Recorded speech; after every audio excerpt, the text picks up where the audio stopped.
प्रदेश में हम तो सुबेरे जो है अपने माँ बाप को भी राम राम बोल करके ही हम जो है उनको ग्रीट करते हैं। झंडा दर्शाना, झंडा फहराना, ये हमारी वाक और अभिव्यक्ति का एक अभिन्न अंग है और ये हमारा एक संवैधानिक अधिकार है। माननीय मोदी जी ने एक ऐसा नेतृत्व हमें दिया है, उसके पीछे सब लोग जुड़ रहे हैं और लोग ये भी जानते हैं कि नवीन जिंदल जो है राजनीति करता है लोगों के लिए, जरूरतमंदों के लिए। पूर्व सांसद और जाने माने उद्योगपति नवीन जिंदल इस वक्त अपने प्रचार पर निकले हैं, कुरुक्षेत्र के गांवों का दौरा कर रहे हैं और इस वक्त हमारे साथ मौजूद हैं।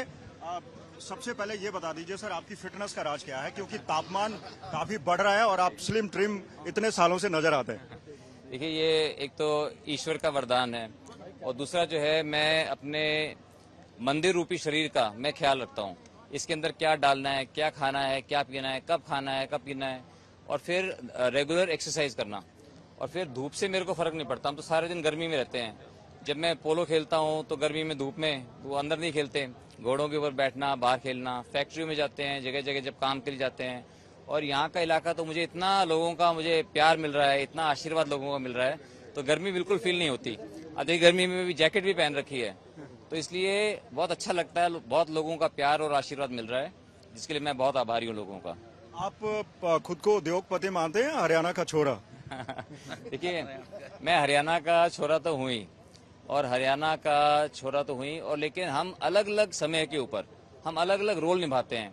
कहीं पर मैं बेटा हूँ, कहीं पर मैं पिता हूँ, कहीं पर मैं उद्योगपति हूँ, कहीं पर मैं जनता का सेवक हूँ। तो इसलिए जहाँ अलग अलग दिन में अलग अलग हम रोल निभा रहे होते हैं, मैं किसी भी रोल को मतलब पूरा गंभीरता से नहीं लेता। जैसे अगर मैं उदाहरण दूं कि अगर हम कहीं रामलीला में हनुमान जी का रोल अदा करें और सारे दिन वो हनुमान बना रहे तो ठीक नहीं होगा। इसलिए हम दिन में कई हम रोल अदा करते हैं और जिस समय जिस रोल के अंदर मैं हूँ, मैं कोशिश करता हूँ कि वो मैं अपना भूमिका ठीक ढंग से निभाऊं। सर, आपने जिस पार्टी को भी हाल ही में ज्वाइन किया है उसमें तो भगवान राम और रामायण की बड़ी भूमिका है। बिल्कुल बिल्कुल, बहुत भूमिका है। ये जो भगवान राम है, ये हमारी आस्था से जुड़े हैं और लोगों का एक विश्वास है। बचपन से जो है हरियाणा के अंदर भी, पूरे देश में हम तो सुबेरे जो है अपने माँ बाप को भी राम राम बोल करके ही हम जो है उनको ग्रीट करते हैं। तो इसलिए सब लोगों की एक आस्था से जुड़ा हुआ सवाल है और इससे हमें बल मिलता है। जब हम ईश्वर को मानते हैं, किसी भी ईश्वर को माने हम, चाहे वो हम राम को माने, चाहे वो हम ईसा मसीह को माने, चाहे वो अल्लाह को माने, चाहे वाहिगुरु को माने, तो हमें उनसे बल मिलता है, हमें शक्ति मिलती है, हमें प्रेरणा मिलती है कि हम मानवता की सेवा करें।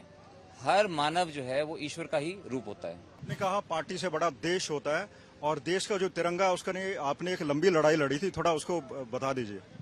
देखिए, मैं जब अमेरिका में पढ़ रहा था 1990 में, आज से 35 वर्ष पूर्व, तो उस समय जो है मैंने देखा कि अमेरिकन बहुत गर्व से अपने घरों में अमेरिका का झंडा लगाते हैं। तो मुझे उस समय मैं 20 साल का था, मुझे लगा कि मैं यहाँ पर भारत का झंडा लगाऊंगा। तो अमेरिका में मेरे को एक अमेरिकन दोस्त ने भारत का झंडा भेंट किया और मैंने अमेरिका में भारत का झंडा लगाया। जब मैं वापस देश आया 92 में और 26 जनवरी 93, आज से 31 वर्ष पूर्व मैंने झंडा फहराया, तो वो पुलिस ने आकर के झंडे को उतरवा दिया। तो मुझे बहुत दुख हुआ। मैं सिर्फ 22 साल का था कि मैंने कहा अमेरिका में तो मैंने भारत का झंडा लगा रखा था और मैं अपने ही देश के अंदर अपने ही देश का झंडा नहीं दर्शा सकता। तो फिर मैंने इसके लिए एक कानूनी लड़ाई लड़ी जिसमें 10 साल लगे और फिर 10 साल के बाद 23 जनवरी 2004 को माननीय उच्चतम न्यायालय ने एक ऐतिहासिक फैसला सुनाया, जिसके अंदर उन्होंने कहा कि झंडा दर्शाना, झंडा फहराना, ये हमारी वाक और अभिव्यक्ति का एक अभिन्न अंग है और ये हमारा एक संवैधानिक अधिकार है, freedom of speech and expression. तो 23 जनवरी 2004 के बाद हर नागरिक हर रोज दिन रात अपने देश के झंडे को दर्शा सकता है, उससे प्रेरित होकर अपने आप को देश के प्रति समर्पित कर सकता है। तो मेरा यही मानना है और यही मेरा मिशन है कि हर घर हर दिन हम तिरंगा लगाएं।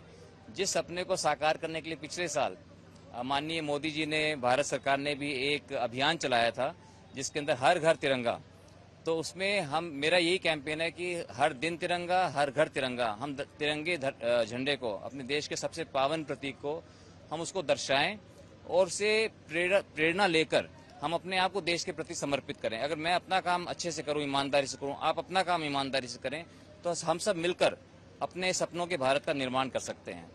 आपने पिछली बार तो चुनाव कांग्रेस के टिकट पर लड़ा था, हर पार्टी का कैडर वोट होता है, अब आप भाजपा में आ गए हैं, इसका भी अपना कैडर वोट है। आपको लगता है कि थोड़ा सा जो स्विच आपने किया उसका बेनिफिट मिलेगा आपको? देखिए, यहाँ के लोग मुझे बहुत अच्छे से जानते हैं।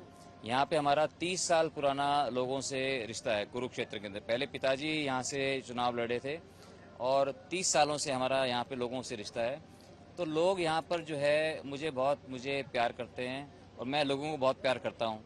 तो इसलिए बहुत से लोग अपनी दलगत राजनीति से ऊपर उठकर आज एक सुनहरा मौका है कि हम देश को विकसित देश बनाने का, देश को आगे बढ़ाने का, और वो माननीय मोदी जी ने एक ऐसा नेतृत्व हमें दिया है, उसके पीछे सब लोग जुड़ रहे हैं। और लोग ये भी जानते हैं कि नवीन जिंदल जो है राजनीति करता है लोगों के लिए, जरूरतमंदों के लिए, और वो सिर्फ यहाँ पर विकास करना चाहता है। तो इसलिए बहुत लोगों का समर्थन और आशीर्वाद मुझे मिल रहा है, जिसके लिए मैं उनका बहुत आभारी हूँ। कुरुक्षेत्र एक धार्मिक नगरी है और इस से जुड़ी कुछ मान्यता भी है। सरस्वती नदी का उद्गम यहाँ से देखा गया था, या फिर कुरुक्षेत्र की बहुत सारी मांगे हैं। क्या करना चाहेंगे कुरुक्षेत्र के लिए? देखिए, कुरुक्षेत्र के लिए बहुत कुछ काम हमने किया है, बहुत कुछ काम करना बाकी है। देखिए, विकास तो कभी बंद नहीं होता, विकास हमेशा निरंतर जारी रहता है। तो सरस्वती नदी के ऊपर भी काम चल रहा है, उसके ऊपर और काम करने की आवश्यकता है। कुरुक्षेत्र को धार्मिक दृष्टि से और पर्यटन की दृष्टि से इसको जो है और ज़्यादा विकसित, बहुत से प्रोजेक्ट्स अभी काम चल रहा है, उनको और तेज़ी से करने की आवश्यकता है। वो सब काम हो जाएंगे। यहाँ पर एलिवेटेड ट्रैक बन रहा है रेलवे का, जिससे जो भी फाटक आते थे, 4-5 फाटक आते थे शहर के अंदर, वो सब फ्री हो जाएंगे। तो बहुत सा काम चल रहा है। और एजुकेशन की दृष्टि से भी, शिक्षा की दृष्टि से कुरुक्षेत्र का एक बहुत बड़ा नाम है। तो इसलिए, और यहाँ पर जहाँ अलग अलग गाँव में 900 से अधिक गाँव हैं, अलग अलग गाँवों के अंदर, अलग अलग शहरों में अलग अलग लोगों की ज़रूरतें हैं, उसके अनुरूप हमने लोगों से बहुत से सुझाव मांगे हैं। और उन सुझावों के बुनियाद पर हम एक विकसित कुरुक्षेत्र का एक विजन डॉक्यूमेंट हम पेश करेंगे लोगों के सुझावों के बाद, और उसको हम उसका क्रियान्वयन भी करेंगे।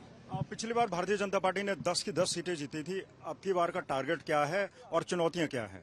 देखिए, इस बार भी मुझे पूरा विश्वास है कि 10 की 10 सीटें हरियाणा के अंदर भाजपा जीतेगी, क्योंकि हरियाणा एक छोटा सा प्रांत है अगर आप कंपेयर करें दूसरे प्रांतों के साथ। और हरियाणा के लोग बहुत समझदार हैं और एक तरफा चलते हैं। अभी कुछ भी आपको दिखाई दे, लेकिन आप देखेंगे कि अंत में जैसे ही यहाँ पे मोदी जी आएंगे और मोदी जी अपनी बातों को कहेंगे, तो जो लोग अनडिसाइडेड हैं, वो सब जो है माननीय मोदी जी के लिए, भारतीय जनता पार्टी के लिए, वो सब जो है एक तरफा होकर के 10 की 10 सीटें वो भारतीय जनता पार्टी को देंगे। अब हरियाणा में कुछ संदेश दे दीजिए सर। हरियाणा में मैं हरियाणा के सारे लोगों ने मैं प्रार्थना करूं कि सारे जो है तामसारे भारतीय जनता पार्टी ने वोट दियो, भारतीय जनता पार्टी हरियाणा का भला कर सके। पिछले 10 साल के अंदर हरियाणा में बहुत विकास के काम हुए हैं, पूरे देश में बहुत विकास के काम हुए हैं। और जब आप चाहवा कि अपना देश जो है एक विकसित देश बने, तो सारे मिलकर, पूरे हरियाणा नहीं, पूरे देश के अंदर जो है सारे के सारे भारतीय जनता पार्टी कमल के फूल के निशान का आगे बटन दबा के आप भारतीय जनता पार्टी ने लेकर आओ, ताकि अपना देश भारत एक विकसित देश बन सके। राम राम।